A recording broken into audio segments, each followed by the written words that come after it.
Bienvenue à toutes et à tous. Merci bien sûr de nous retrouver sur le grand plateau du débat, analyse de l'actualité politique nationale sur Eden Télévision et Diaspora FM. Oui, le sujet continue de faire la polémique d'ailleurs au sein des acteurs de l'éducation. Ça constitue surtout le bras de fer aujourd'hui entre syndicalistes, acteurs de l'éducation et gouvernement, l'évaluation diagnostique des enseignants. Nous reviendrons sur quelques aspects et bien sûr de cette décision qui fait partie des réformes enclenchées dans le secteur de l'éducation par le régime actuel, le régime de la rupture. On assiste à une guerre de déclaration au moment où, et bien sûr, certaines centrales syndicales appellent, et bien sûr, à observer ou à les composer. D'autres, eh bien, le front des 3 heures de l'enseignement et même l'intersyndicale des anciens de l'université appellent au boycott.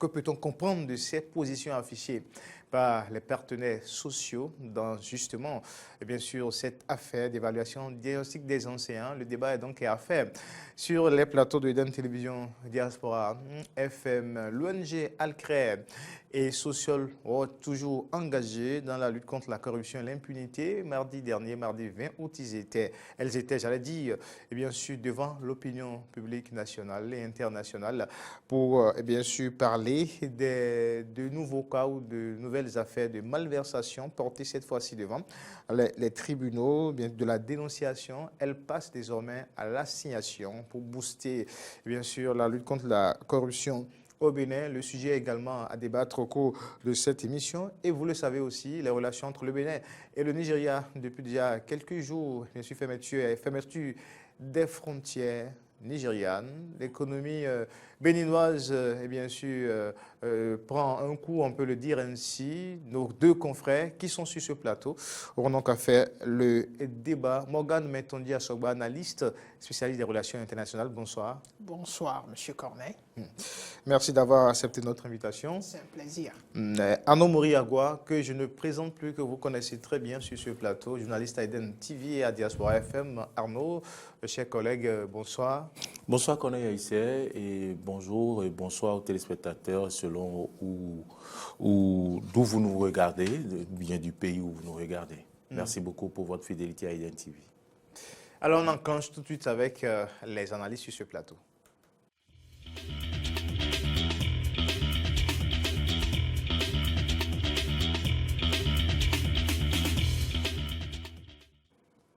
Oui, c'est le forum des rédactions sur Eden Télévision et puis Diaspora FM. Situation tendue dans le secteur de l'éducation depuis plusieurs jours déjà au Bénin. L'évaluation diagnostique des anciens du primaire et secondaire reversés de la promotion 2008 prévue pour samedi 24 août 2019 alimente le bras de fer donc entre enseignants, gouvernement. Les enseignants concernés expriment beaucoup d'inquiétudes, mais le gouvernement reste ferme sur sa position. Et justement, eh bien, on assiste depuis plusieurs jours déjà à cette guerre de déclaration.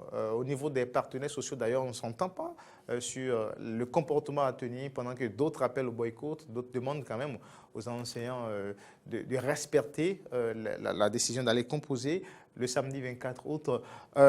Mentondi Asogba, Morgane Mentondi Asogba, voilà, Morgane, alors, quelle analyse peut-on faire surtout de la position des centrales syndicales, des partenaires sociaux par rapport à cette affaire? Alors, la position des partenaires sociaux par rapport à cette affaire peut être analysée sous plusieurs angles. Et nous allons commencer par l'angle, disons, administratif. Nous comprenons que certains partenaires sociaux ne soient pas pour cette évaluation, dans le sens qu'ils prennent en considération l'expérience professionnelle qui est au minimum de 10 ans pour la plupart des personnes qui vont être évaluées. Et lorsqu'on regarde le poids d'une expérience professionnelle, même lorsqu'on veut procéder à un recrutement, c'est lourd. Et on se demande alors que va être le sort de ceux-là qui seront évalués. Maintenant, sur le plan de la dynamique par rapport à l'évolution de l'éducation dans notre pays, il est clair qu'il a été établi, disons, pendant les dernières années, qu'il y a une nécessité d'améliorer la qualité de notre éducation.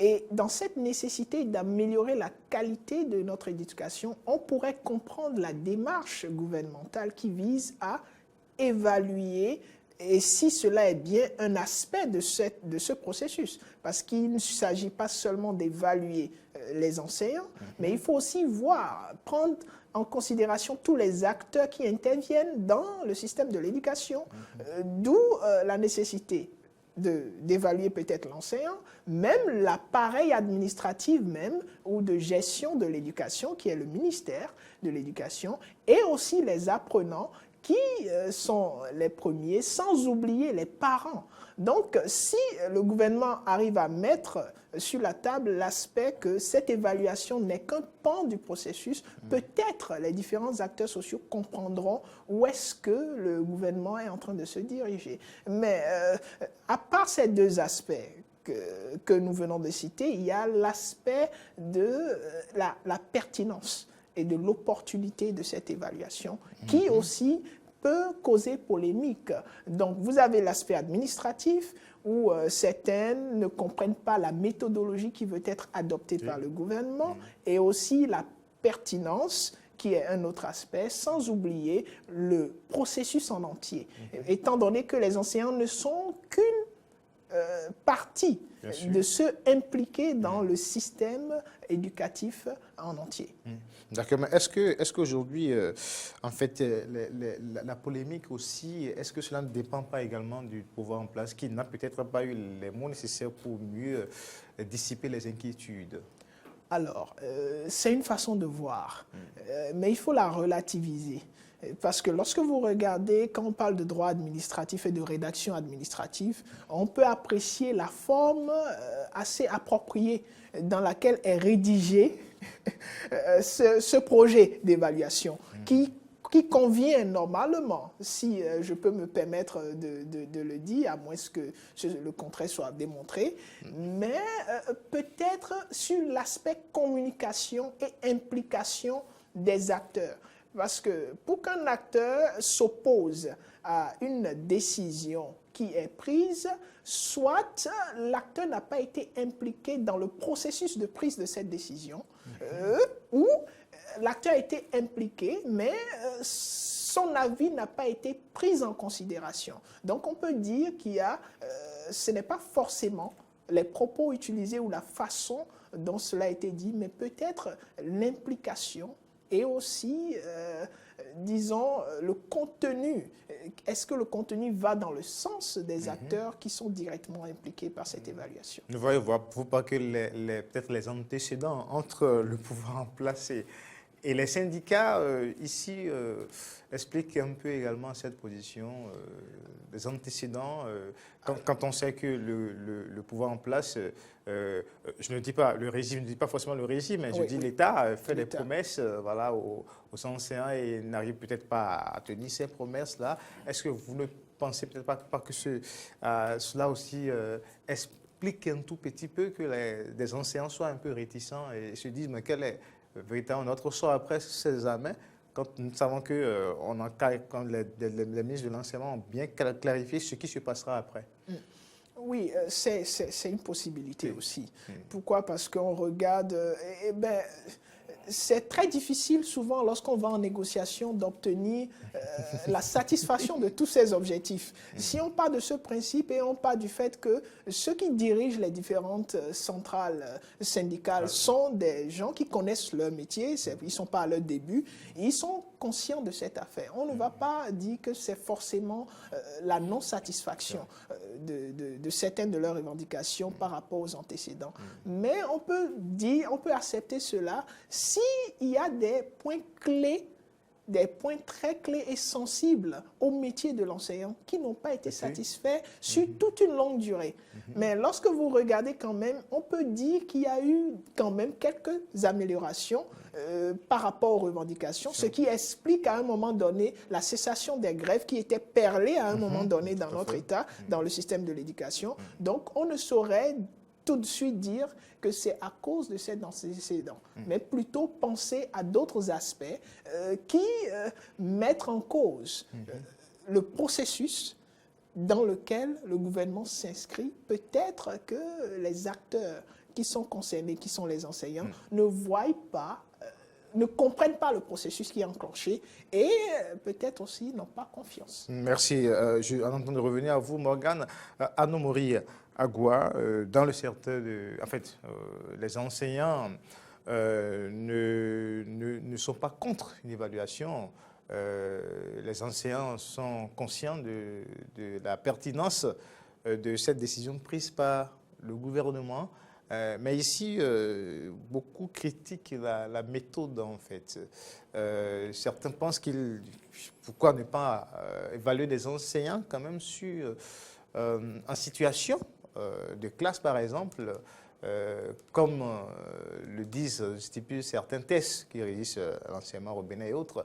Et c'est là que d'autres débats se mènent justement, et c'est ça qui divise aussi les propres acteurs, les mêmes acteurs de l'éducation, les spécialistes de l'éducation. Que pensez-vous de tout cela? Merci, Corneille Aïssé. Évaluer 18 015 enseignants en situation de classe, il faut mettre peut-être 10 ans pour le faire. Il faut mettre beaucoup d'années pour le faire. Et qui sont ceux-là qui vont évaluer? Ce sont les inspecteurs. Nous en avons combien? Lorsque nous prenons, je suppose que nous avons environ 17 inspecteurs, je suppose, et qu'on divise par 10 000, par 18 015, on voit déjà ce que ça donne. La charge que chaque inspecteur aura d'évaluer un enseignant en situation de classe. Le débat n'est pas là. Vous voulez dire que l'État n'a pas les moyens de contrôler parce non, que je dis cela juste pour montrer que le débat n'est même pas là. Quel est l'objectif que l'État cherche à atteindre? C'est ce qu'il faut d'abord voir. Et d'une part, il y a des centrales syndicales qui ne sont pas du tout pour l'évaluation. Non seulement, ces centrales parlent de l'évaluation diagnostique. C'est-à-dire qu'ils disent, par exemple, quand je prends la CSTB, elle dit que les enseignants ne peuvent pas être évalués, on ne peut pas faire une évaluation diagnostique aux enseignants. Le débat que mènent ces centrales, ce n'est pas sur la finalité de ces évaluations. Alors, en ce qui concerne la finalité des évaluations, il faut reconnaître que certains enseignants craignent. Parce qu'on dit souvent que le chat échaudé craint l'eau froide. Et comme l'a dit mon vis-à-vis... Mais il doit craindre quoi? Il craigne quoi, justement? Oui, il craigne c'est clair, les débats ont été menés. Ils craignent de perdre leur emploi. Ils craignent de perdre leur emploi parce que ces enseignants se demandent... Mais pourquoi si nous sommes enseignants et que nous maîtrisons notre matière, la matière que nous enseignons, pourquoi on doit... Qu'est-ce qu'on doit craindre dans ce moment-là? Mais ce n'est pas question de maîtrise des matières que nous enseignons. Mais quand on vous parle d'évaluation et que il y a eu déjà des éléments par le passé qui ne vous rassurent pas sur la finalité, est-ce que réellement ce qui est dit sera fait? Donc, quand c'est ça, vous avez peur. Pourquoi douter de la parole de l'autorité? Vous avez peur. C'est quel doute? Est-ce que c'est le doute cartésien ou bien c'est quel doute ils ont? Je ne saurais le dire ici, mais je pense quand même que est-ce qu'ils ont des raisons de craindre? Les ministres des enseignements primaires et secondaires ont fait l'exercice plusieurs fois cette semaine en revenant réaffirmer, reconfirmer aux enseignants que personne ne perdra son emploi. Et donc, on ne peut que s'en tenir à ce qu'ils disent, mais devons-nous nous en tenir les yeux fermés? C'est ce qui un peu amène à réfléchir. Et puis, lorsqu'on voit la position de 5 centrales syndicales comme CESPIB, et CGTB, COSI Bénin et autres, on se dit, mais est-ce que ces gens-là vont se mettre ensemble et se tromper? Puisque ces syndicats invitent les enseignants à aller composer. Et donc, la méthode déclinée, ou du moins l'objectif décliné par le gouvernement est clair aujourd'hui. Ça dit que les enseignants vont composer, la moyenne, et ils ont dit ce n'est pas un concours, voilà. La moyenne retenue c'est 10. Quand vous obtenez 10, ça veut dire que d'office, vous quittez votre statut de contractuel et vous devenez agent permanent de l'État. D'accord? Maintenant, les autres qui n'ont pas obtenu 10, ils vont continuer par enseigner d'après ce qu'on a donné comme information, d'après ce que les ministres ont donné. Ils continuent d'enseigner et ils suivent des formations et maintenant, à un moment donné, on les évalue encore. Et ceux qui auront cette fois-ci 10 encore seront reversés. Les autres maintenant seront reconvertis dans d'autres secteurs de la fonction publique, je crois. Et donc, je pense que c'est clair. C'est-à-dire, c'est clair et on n'a pas de moyens aujourd'hui pour vérifier si réellement ce sera fait comme ça. Nous ne pouvons pas véritablement savoir si ce sera fait comme ça, mais aujourd'hui, on ne peut que s'en tenir à ce que disent ceux qui ont le pouvoir en place. Et donc, si c'est le cas, les enseignants se préparent et vont composer dans l'espoir d'avoir 10. Moi, ce qui m'étonne est que cette affaire d'évaluation, ça fait la 3e fois qu'on nous en parle. Il y a eu une première évaluation qui a été boycottée et après une deuxième évaluation où les gens ont plus ou moins suivi et sont allés composer. Maintenant, on nous reparle, c'est quoi? Ils sont évalués 3 fois ou bien c'est parce que les autres évaluations étaient annulées. Moi, c'était reversé de 2008. Voilà. Mais avant de passer à un autre sujet, on a quand même vu que sur cette question, on a vu suffisamment les centrales rester divisées sur cette question.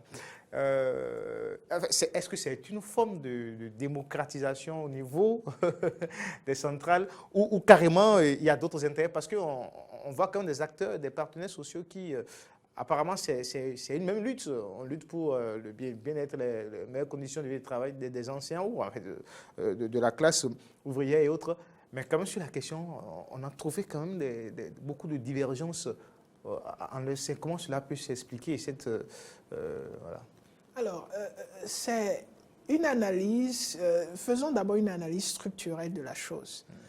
Quand vous faites une analyse structurelle de la chose, vous vous rendez compte d'une chose évidente, c'est que pour un ensemble, un corps qui défend les mêmes intérêts, il est difficile d'y aller disperser.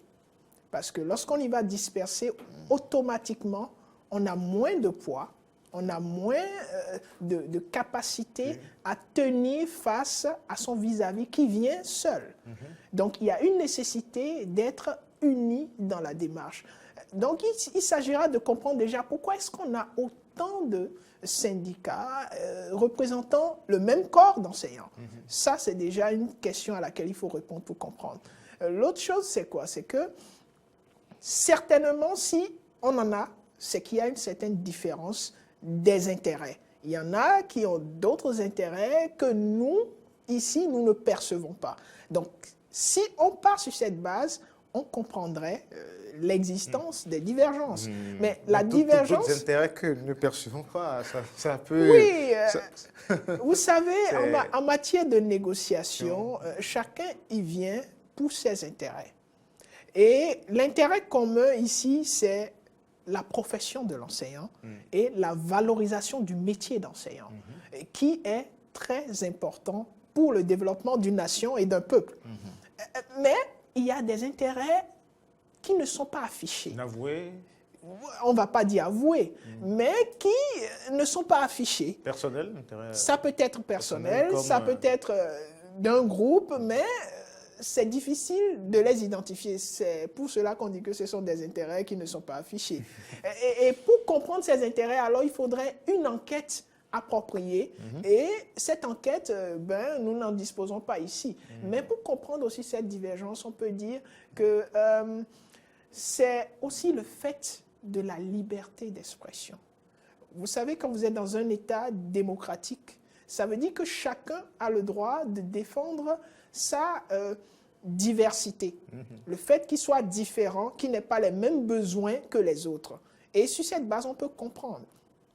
La divergence autour de cette question, on va l'apprécier par rapport au nombre de syndicats qui sont pour l'évaluation et au nombre de syndicats qui sont contre.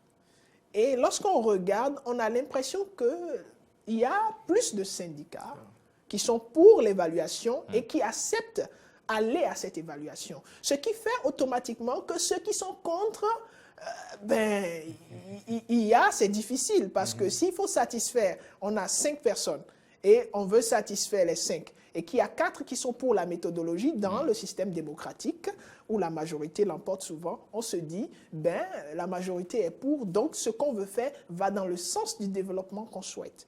Et c'est là où les syndicats qui sont en train de se retirer, qui pensent à un boycottage, devraient bien repenser leur position et essayer d'aller à la rencontre des autres pour ne pas avoir à défendre l'indéfendable plus tard. Donc voilà un peu comment on peut apprécier ça. Je voudrais ajouter que nous sommes, qu'on le veuille ou non, nous sommes face à un gouvernement qui ne recule devant rien. Et nous l'avons remarqué depuis le début de cette prise de pouvoir. Nous avons remarqué sur le concours précédemment organisé, le concours des finances en ce qui concerne la douane. Les gens ont crié sur tous les toits, mais le gouvernement a annulé et on n'a pu rien y faire. Et donc, si le gouvernement, sachant que quand le gouvernement avance sur des positions données, il ne recule pas, moi, je pense qu'il serait fatal plutôt pour ceux-là qui vont vouloir boycotter cette évaluation. Parce que si derrière, je suppose que si derrière l'idée d'évaluer les gens, le gouvernement a des raisons non dévoilées, d'accord, au commun des mortels, et que vous abstenez, d'accord, d'aller composer, ça veut dire que vous vous mettez vous-même dans la sauce. Ça dit que pour qu'on vous mange. Et donc, moi, je sais, compte tenu du fait que jusque-là, les positions montrées par le gouvernement, c'est que c'est des positions irréversibles. Et donc, le mieux est d'aller composer et d'attendre la suite que de vouloir faire un bras de fer face au gouvernement. Et vous l'avez dit, pourquoi il y a autant de syndicats qui sont pour contre ceux-là qui sont contre. Le nombre, ceux qui sont contre, c'est aussi quand on voit le nombre, on voit que ben, quand même, face à ceux qui sont pour, vaut mieux se pencher du côté de ceux qui sont pour. Et donc, je pense que ce serait très prudent que d'aller composer, que de se camper sur une position donnée. Composer d'abord et la suite, on avisera. Mais ce serait inutile de dire qu'on ne veut pas aller composer et qu'on se base sur la forme de l'évaluation ou le contenu ou le fond.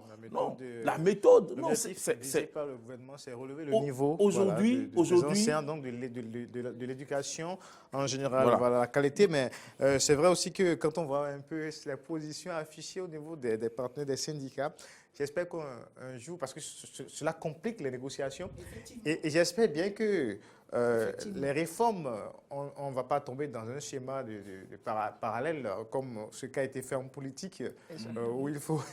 Vous voyez ce qui s'est passé à l'université avec les mouvements estudiantins. J'espère qu'un jour, le régime ne va pas chercher à régler les choses également. Pourquoi ne pas avoir peut-être, c'est pas de le dire, mais bon, vous comprenez. Oui, mais vous savez... De grands ensembles, et puis bon, voilà, une oui, fois... non, mais là, ce sera compliqué. Mais vous savez, les syndicats, aujourd'hui, ont beaucoup à gagner à aller ensemble. C'est-à-dire sur des questions données, des questions d'intérêt général pour le corps. Il faudrait qu'on s'entende. Et c'est ce prérequis qui permettra aux syndicats d'avoir le poids nécessaire face à un gouvernement. Sinon, ne pas s'entendre, c'est laisser de faille. C'est laisser une faille au gouvernement. C'est laisser une faille à celui avec qui on veut négocier. Parce que ça lui permet de vous diviser. Donc, il vaut mieux former un bloc. Et si on s'entend, on s'entend. Si on est contre, on est contre. Peut-être qu'un beau jour, on aura aussi la nouvelle charte des syndicats. Non, ça ne risque pas d'arriver, ça risque pas d'arriver. Il y a des domaines de prérogatives.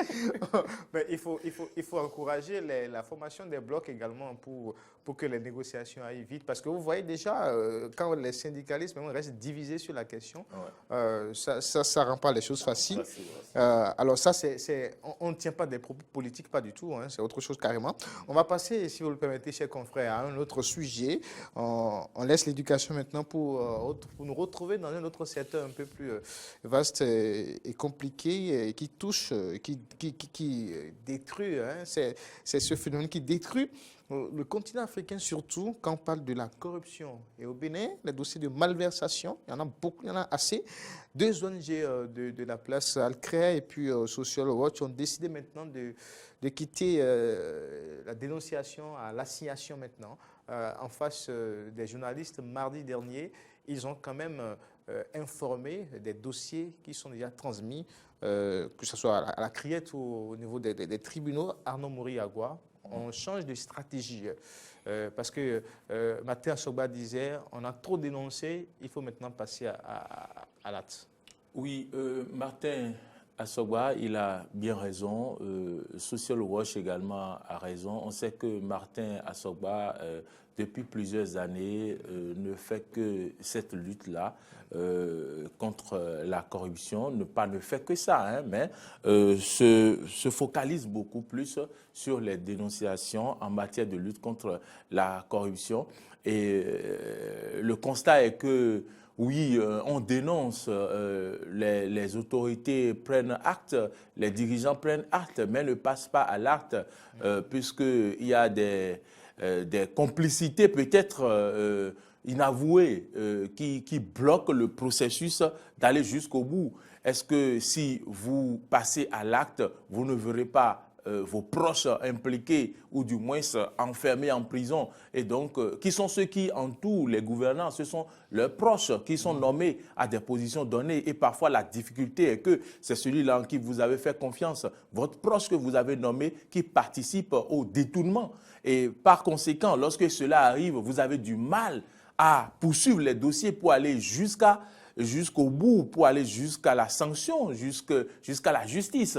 Et donc, on a vu pendant plusieurs années des audits dans les ministères, dans tel secteur et tout. Mais on a demandé pendant plusieurs années la publication de ces audits. Rien, on n'a rien vu. On n'a rien vu et personne n'a touché personne. Les gens ont continué par gruger les caisses de l'État allègrement. Ils ont continué par en mettre de côté. Et donc, cette fois-ci, je pense que si c'est la méthode trouvée par Alcrea et Social Watch, pourvu que cette méthode prospère, parce que là, au-delà des dénonciations, on passe à l'assignation directement. Pour ce que j'ai lu, c'est que l'Alcrea et Social Watch saisissent directement les instances judiciaires, soit la criette ou le tribunal de première instance de Cotonou. Pénal, voilà. Et donc, désormais, ceux-là, après avoir obtenu les preuves de ce que des audits ont été effectués dans tel secteur ou tel secteur, et donc ils peuvent se servir de ces dossiers-là pour assigner directement. Et donc ils l'ont fait, ce n'est pas maintenant, ils l'ont fait déjà au premier semestre de cette année où ils ont saisi la justice par rapport à la corruption qu'on a dénoncée face à l'immeuble de la corruption, à l'entrée, le siège de l'Assemblée nationale, à l'Assemblée et à l'entrée de Porto-Novo. Et donc, il s'est fait que les gouvernants même ont déjà saisi la justice par rapport à ce dossier. Donc, ça n'a pas prospéré. Et donc, il y a plusieurs d'autres cas. Je pense quand même qu'il faut encourager la lutte contre la corruption. C'est à bannir de nos quotidiens. C'est véritablement une lutte implacable qu'il faut mener. Mais ils ont surtout parlé à cette sortie-là, Martin Assogba, Social Watch, de l'article 2 de la loi 2012-15 portant Code de procédure pénale à la République du Bénin, du nouveau Code pénal. Alors, Morgane Metondia-Soba, est-ce que, même si les ONG changent on peut dire, changent de stratégie ou se retrouvent sur notre palier, retrouvent d'autres armes pour mieux lutter contre la corruption, est-ce que cela peut réellement changer les choses sans une volonté politique? Et vous l'avez dit, la volonté politique est capitale. Mais comment s'exprime la volonté politique? La volonté politique s'exprime déjà d'abord, traditionnellement, par des initiatives prises par le système politique en place, en l'occurrence l'exécutif.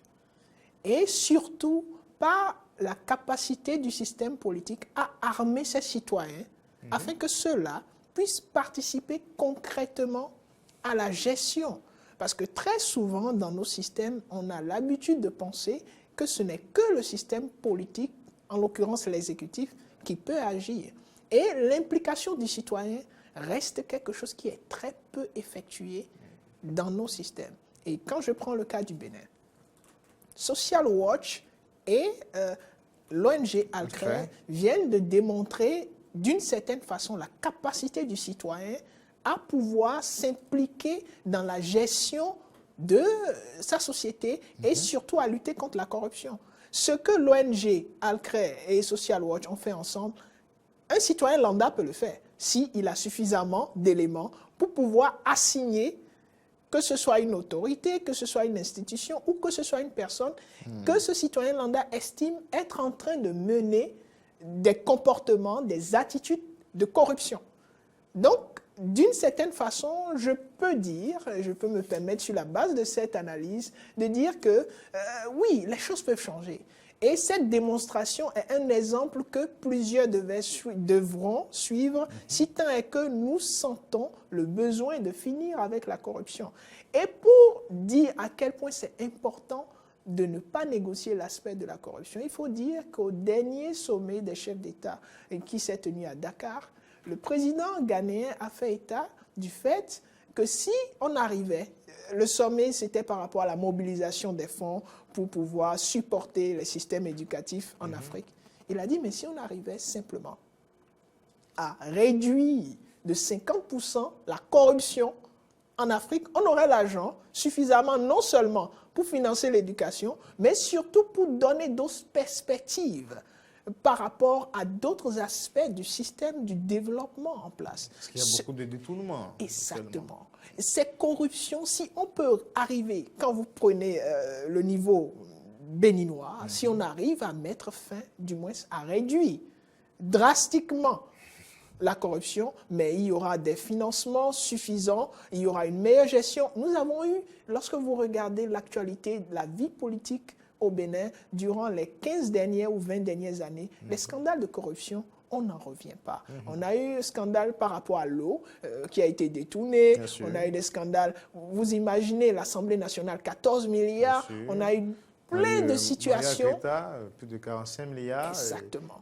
Les tracteurs, la machine agricole. Et puis... Imaginez ce qu'on aurait pu apporter au développement si on arrivait d'une certaine façon à recouvrer seulement la moitié de ces sommes qui ont été dilapidées.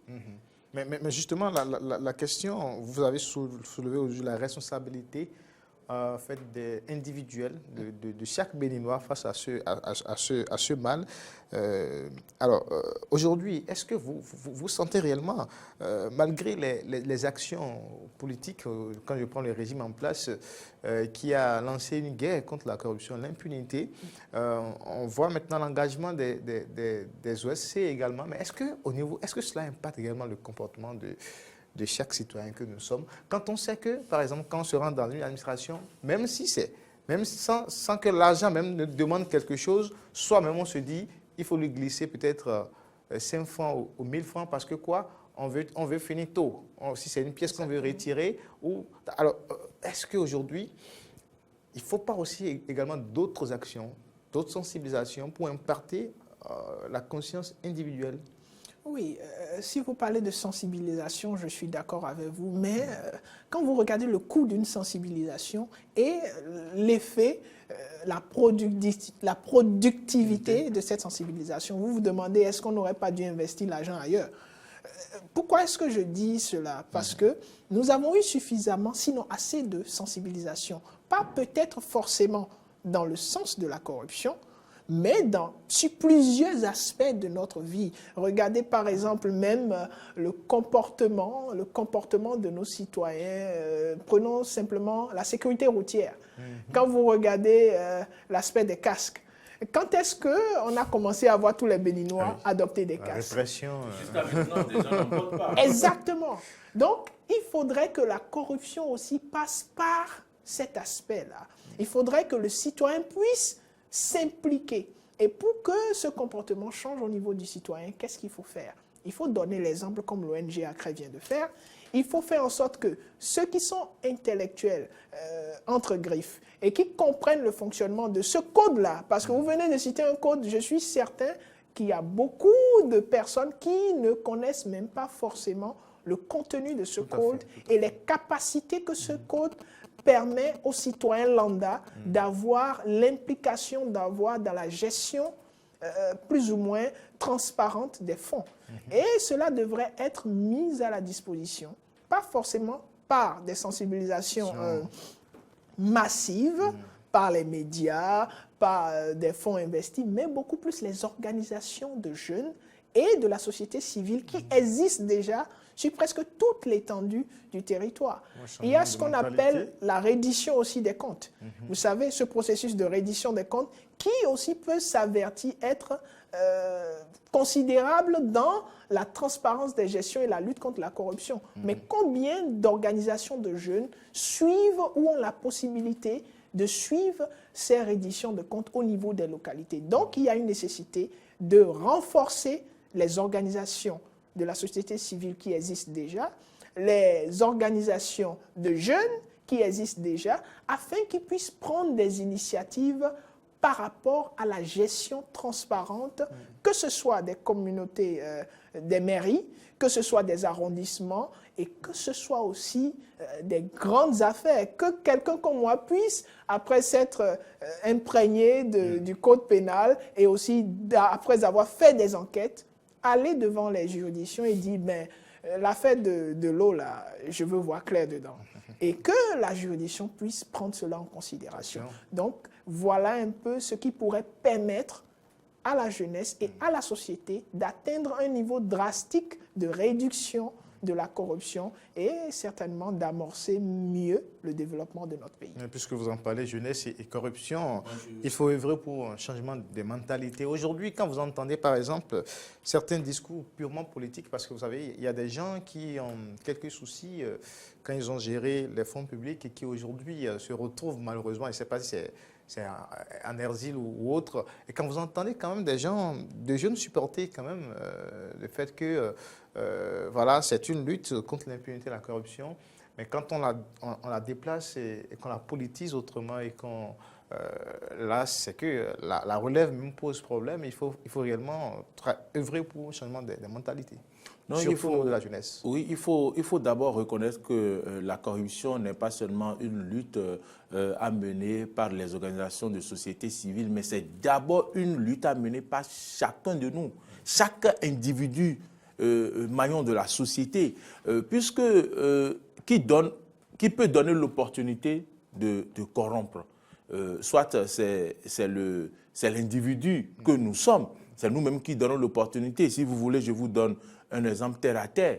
Si au lieu de porter votre casque, vous ne portez pas votre casque et qu'on vous arrête, vous avez tendance à corrompre pour pouvoir vite partir parce que vous avez peut-être des urgences à mener.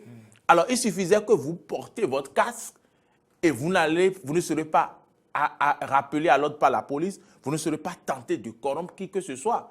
Et donc, récemment, j'ai appris qu'il y a un monsieur qui était en infraction et qui a voulu corrompre le policier. Et donc, le policier a dit, ah bon, c'est ça, vous voulez me corrompre pour 5 000 francs?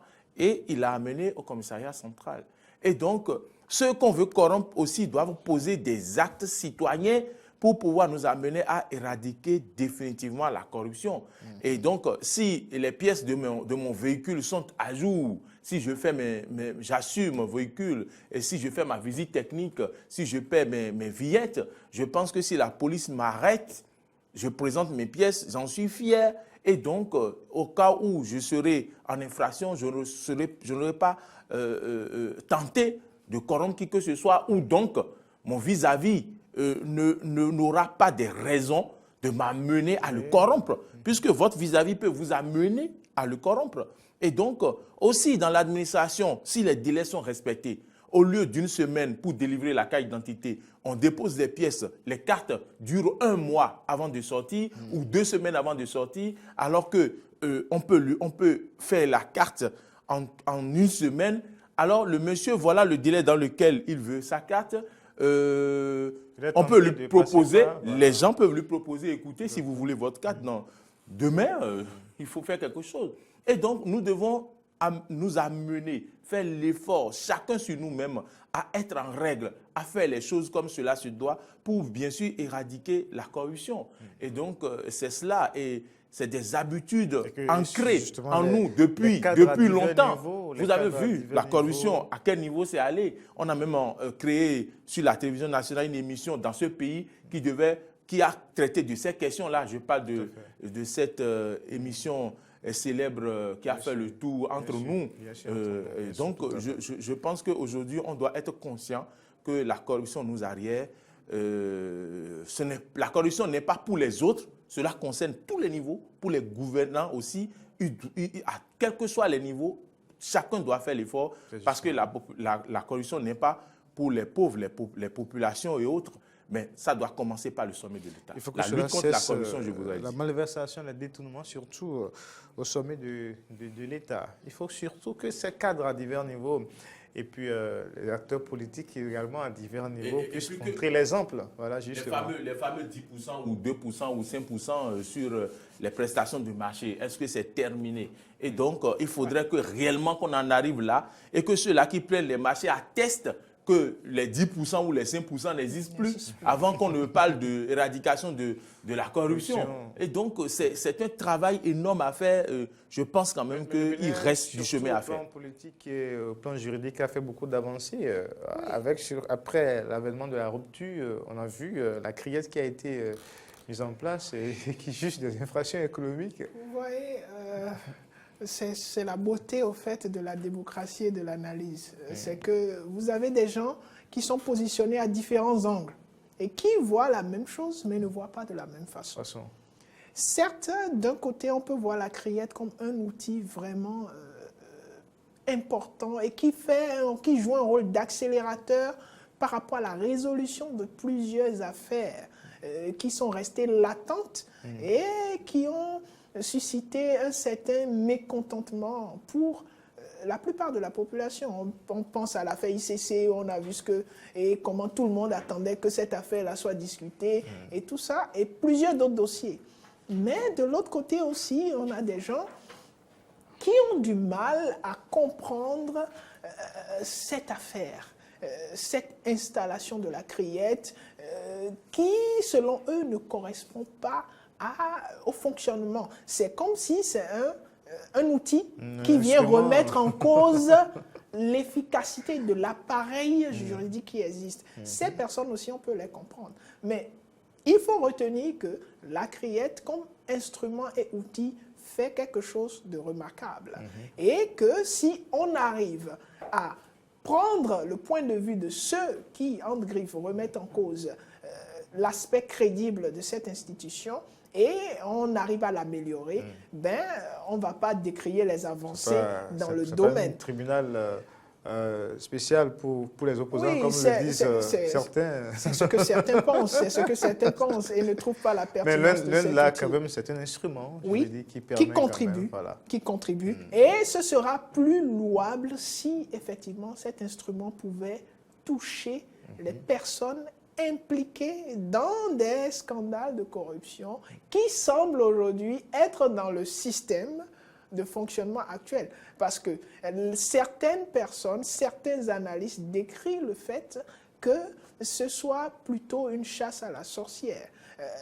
Donc si on arrivait à voir des personnes qui sont dans l'appareil système aujourd'hui, qui aussi passent par là, peut-être ça va augmenter la crédibilité que la criette a déjà dans le système dans lequel cette institution est en train de fonctionner. Parce que les affaires résolues sont assez considérables et on doit tirer chapeau par rapport à cela. Alors, Moury-Agbo, est-ce que vous avez quelque chose à dire également par rapport à la criette aussi quand les gens tâchent là le tribunal de ci, de ça Oui, si ce n'est que ça que je vais dire, parce qu'aujourd'hui, la criette est vue comme un instrument de règlement de compte. Donc, est-ce que c'est le cas la criette, on a vu juste là ce que la criette a eu à faire, des procédures qui ont été, qui ont été prises en charge le plus rapidement que possible par la criette des affaires rapidement élucider des sanctions prises parce qu'on a la criette. Sinon, vous savez combien de temps tout cela dure. Aujourd'hui, une personne qui est accusée d'une affaire donnée peut, la semaine prochaine, être jugée déjà par la criette. Et donc, ça accélère les procédures et chacun se situe par rapport à sa position face à la justice. Sinon, les gens passent des années en prison avant d'être présentés à la justice. Tout à fait. Le cas de l'affaire ICC. Bon, la criette est appréciée diversement. Tout récemment, on nous a parlé d'une instance qui a donné son point de vue par rapport à la criette. Je pense que c'est l'Union européenne, si je ne me trompe. Mais quand même, pourvu que les choses avancent, pourvu que la criette aussi serve d'élément craintif aux personnes qui ne veulent pas changer. Et donc, le Bénin est en marche, c'est tout ce que je peux dire. La lutte contre la corruption, donc, est affaire de tous, pas seulement des politiques ou des OSC, mais également de chacun et de tous. Et pour quand même un Bénin prospère, voilà. Si vous permettez, je voulais simplement ajouter qu'il y a une innovation aujourd'hui dans ce domaine. Il y a une application qu'on appelle Anticorp, qui existe dans notre système, qui permet à un citoyen lambda de dénoncer des faits de corruption sans forcément s'afficher. Et je pense que les citoyens devraient prendre connaissance de cela et jouer leur participation. Merci à vous, Morgane, pour ces détails, ces précisions et l'info également. On va passer maintenant au tout dernier sujet avant de boucler. Voilà. Depuis quelques jours déjà, ça fait depuis le 20, voilà. La frontière nigériane fermée au Bénin. Anomori Agua, je commence par vous. Comme nous savons à peu près le poids, surtout économique, que représente le Nigeria à nos côtés. Au niveau déjà du marché, ça crée beaucoup, ça freine beaucoup de l'activité. Qu'est-ce qu'on peut y comprendre à travers tout ce dossier de fermeture de frontières? Il faut d'abord dire que d'où est partie la nouvelle, c'est seulement ce mardi, si je ne me trompe, que le quotidien Matin Libre a titré que le Nigeria a fermé sa frontière. On n'y croyait pas vraiment et comme une traînée de poudre, la nouvelle s'est répandue. Finalement, ce n'est pas seulement la frontière entre le Nigeria et le Bénin qui a été fermée. Le Nigeria aurait fermé toutes ses frontières avec les pays frontaliers. Et l'objectif, c'est quoi? C'est que le Nigeria est en train de mener une opération de sécurisation, de lutte contre le terrorisme et bien sûr et la contrebande. On sait que, par exemple, au Bénin, par an, on a plus de 2 millions de tonnes de riz importées et donc une partie qui est consommée du côté du Nigeria. Et donc, lorsqu'on arrive à comprendre que le Nigeria ferme sa frontière pour la lutte contre les produits de contrebande, quand je prends par exemple le riz qui est importé au Bénin, dont une partie est consommée au Nigeria, ça veut dire qu'il y aura, s'il y a fermeture de frontières, il y aura l'offre qui sera carrément supérieure à la demande, si je ne me trompe. Et donc, ceux-là qui importent ces produits seront forcément en faillite. Vous savez, entre le Bénin et le Nigeria, c'est des affaires d'exportation de véhicules d'occasion. Et donc, si aujourd'hui le Nigeria ferme ses frontières, c'est ce secteur-là qui prend un coup, non seulement les transitaires, la douane, mais aussi les caisses de l'État. Ils souffriront, mais ne pourront rien faire. Donc, je pense que c'est une situation véritablement qui donne forcément des maux de tête à nous citoyens. Je ne sais pas ce que ça donnera aux dirigeants de l'État. Est-ce que c'est des sueurs froides ou des crises? Je ne sais encore, je ne pourrais encore le dire. Troisième niveau, c'est également l'essence de contrebande. Les centres de contrebande, on sait quel rôle jouent les centres de contrebande pour le Bénin. Et de mardi à maintenant, avant de venir sur ce plateau, nous avons appris que c'est passé de 500, d'abord de 300 à 500, mais c'est passé de 500 francs à 700. À lundi, on ne sait pas si ça passera à 1000 francs. Donc, véritablement, c'est un gros souci et que le Nigeria donnait le signal d'alerte, ce n'est pas maintenant. On a vu venir, on devait prendre des dispositions face à cette torse que que bombe le Nigeria au Bénin, quelles dispositions devons-nous prendre pour contrer le mal? Sinon que la souffrance, elle sera grande et on n'y pourra rien. Lorsque surtout on sait que les caisses de l'État peuvent en souffrir aussi. Donc véritablement, nous avons des soucis. Merci à vous, mais attention à certaines expressions. On ne pourra rien, n'est-ce pas? Ah oui, on a souffert même. Voilà. Et voilà. Les caisses de l'État vont souffrir et n'y pourront rien faire. Voilà, c'est la réalité. Mais là, dans ce cas, c'est le PAG aussi qui va souffrir. Oui, vous savez, le PAG, c'est un ensemble. C'est tout un arsenal, c'est un programme. C'est un tout. C'est un tout.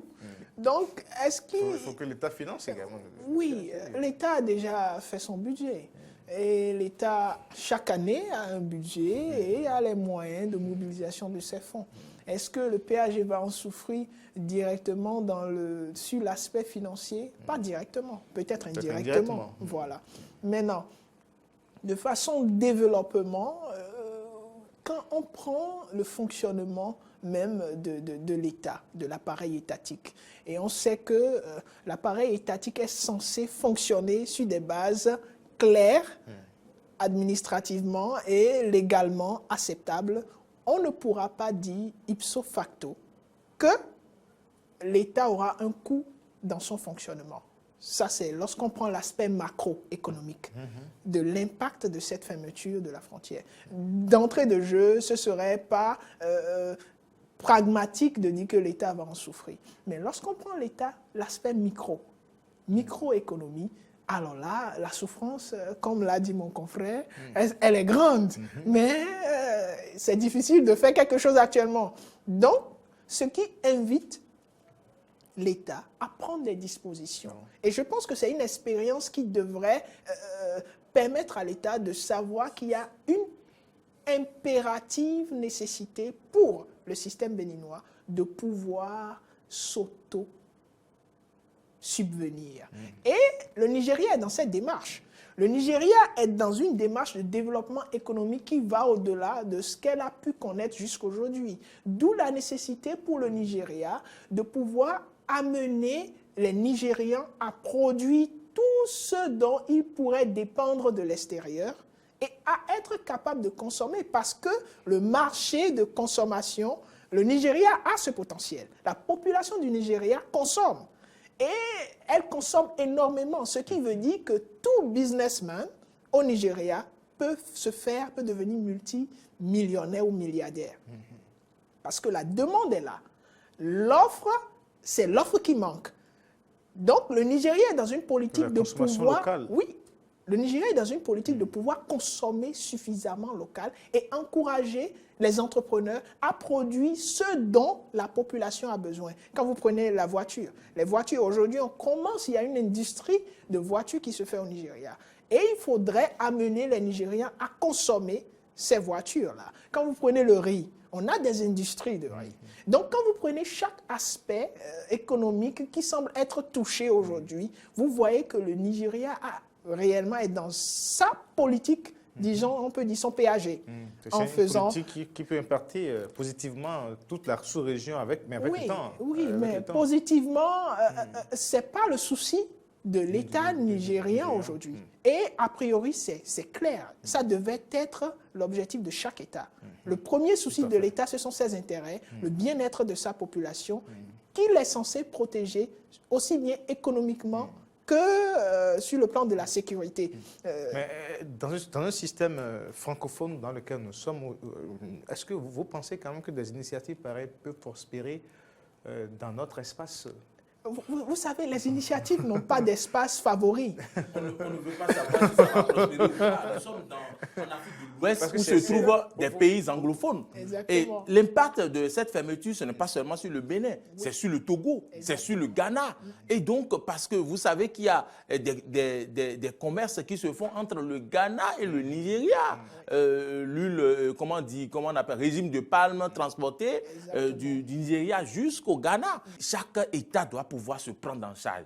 Et ça, on pouvait anticiper. La vallée de l'Ouémé qui est là, on a parlé de projet Manioc, on a vu des 4x4 dans ce pays. Et si vraiment on avait fait prospérer ces projets... Produire localement, consommer localement, oui, absolument. et que vous mettez un frein aux importations, est-ce que cela ne susciterait pas d'autres pressions sur d'autres plans, d'autres puissances? C'est pour ça qu'on parle de priorité. Vous savez, la priorité pour chaque gouvernement devait être de développer une puissance, de développer sa puissance économique. Et vous ne pouvez pas développer votre puissance économique si vous consommez seulement ce qui vient d'ailleurs. Parce que le jour ailleurs dit, ben stop, vous êtes foutu. Maintenant, vous ne pouvez pas consommer seulement ce qui vient d'ailleurs et ne pas aussi avoir la capacité d'apporter quelque chose. Ce qui, vous savez, cette démarche du Nigeria, bien que ce soit pour des raisons de sécurité transfrontalière, il faut dire aussi que c'est un test pour plusieurs aspects. On a parlé de la ZLEC, la zone de libre-échange. Et le Nigeria fait partie des pays qui n'ont pas signé automatiquement. Parce qu'il y a des aspects qui doivent être harmonisés, qui doivent suffisamment inspirer confiance pour que cette zone de libre-échange ne permette pas à tout produit d'infiltrer le système. Parce que ça va tuer l'essor économique que le Nigeria est en train de développer. Le Nigeria ouvre alors le bal pour les autres pays de la sous-région. On peut s'exprimer ainsi. Pour ceux qui sont dans le souci d'atteindre un certain niveau de développement économique, c'est un exemple. Il faut apprécier, il faut prendre des dispositions pour ne pas appliquer de façon non appropriée cet exemple. Merci. Morgane Metondi Asoba, spécialiste des relations internationales. Arnaud Mouriagua, journaliste au groupe de presse Eden TV et Diaspora FM. Merci également à Igor Ontondi qui a assuré la réalisation. Igor Ontondi, Romaïk Devoshi, puis Didier Guédou au son. Merci à toute l'équipe. C'était donc le grand débat de la rédaction, le forum des rédactions, vendredi plutôt. Et dimanche à 11h et puis mercredi à 22h sur les antennes de Eden Télévision. Au revoir et à très bientôt.